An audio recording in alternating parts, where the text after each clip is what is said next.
Randy Brown versus Francisco Trinaldo, co-main event for this week's UFC card. Randy Brown has shown himself to have some really good performances, coming off a decision victory over Chaos Williams, over Jared Gooden, and then finishing Alex Cowboy Oliveira in a round. He's got a really good record, man. He's only had a couple of losses, to the likes of Vicente Luque, who's decorated, obviously, ranked well. He is a decorated file. Yeah, ranked welterweight, obviously. So these are the sort of people he's losing to. I think he's had another loss earlier on in his career back in that 2015. Francisco Trinaldo, on the other hand, man, powerhouse at 44 years old.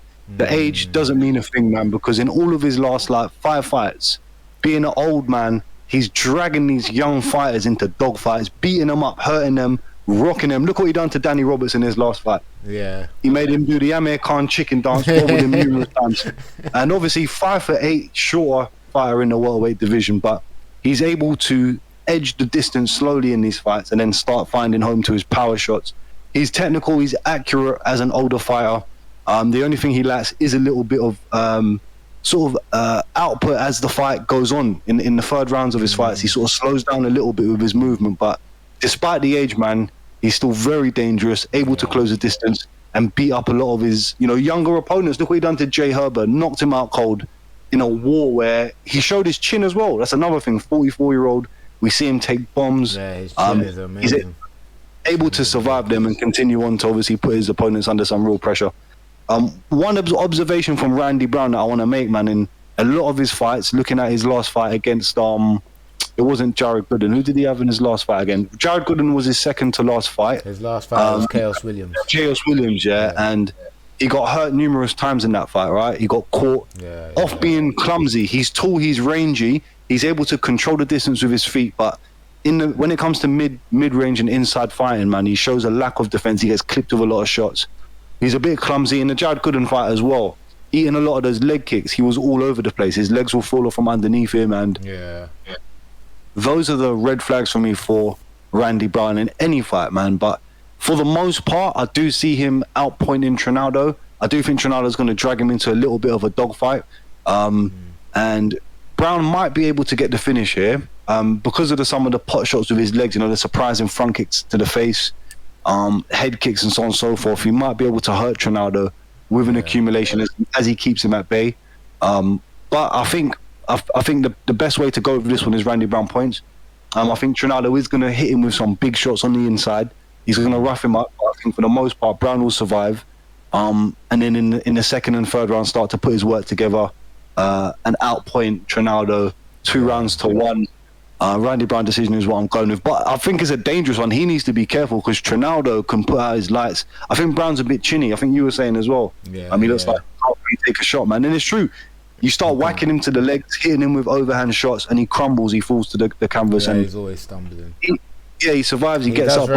He does recover very well, but he does get stumbled very easily, doesn't he? Yeah. What do you think about this, man?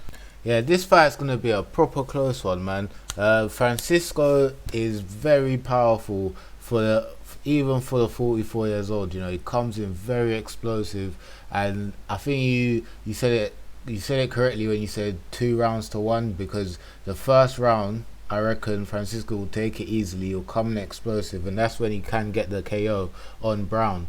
If Brown doesn't execute the game plan and keep him at distance, which he should definitely be able to do easily. He has an 8-inch reach advantage.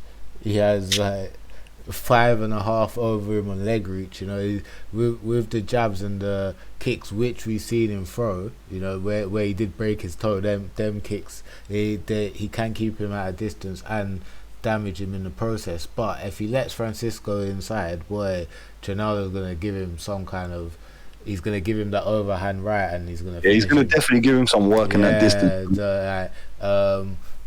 Trinaldo's like a proper dogfighter, man. He gets inside and he knows how to close the distance. Even if his opponent is good at keeping the distance and keeping his space, he knows how to slowly close it, and he's very good at it. So Randy Brown does need to be careful, but I would say Randy Brown on points, and we might even see a few submission attempts, so that will giving much more points going in his favor, because Randy Brown does have a lot of surprise submissions. You know, he's long and he gets them from good angles.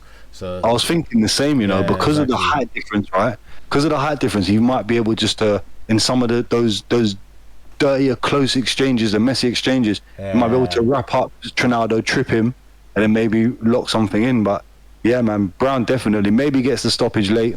Like we saw in the Jay Herbert fight, Trinaldo was getting wobbled quite a bit, man, in a war. I don't think Brown will stop Trinaldo, man. Trinaldo has a chin. Although he did get wobbled in that war, yeah, he did get wobbled.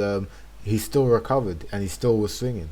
You know, his chin is strong. He has power, got granite shit, man. Like he reminds me of Yoel Romero. Yeah, yeah.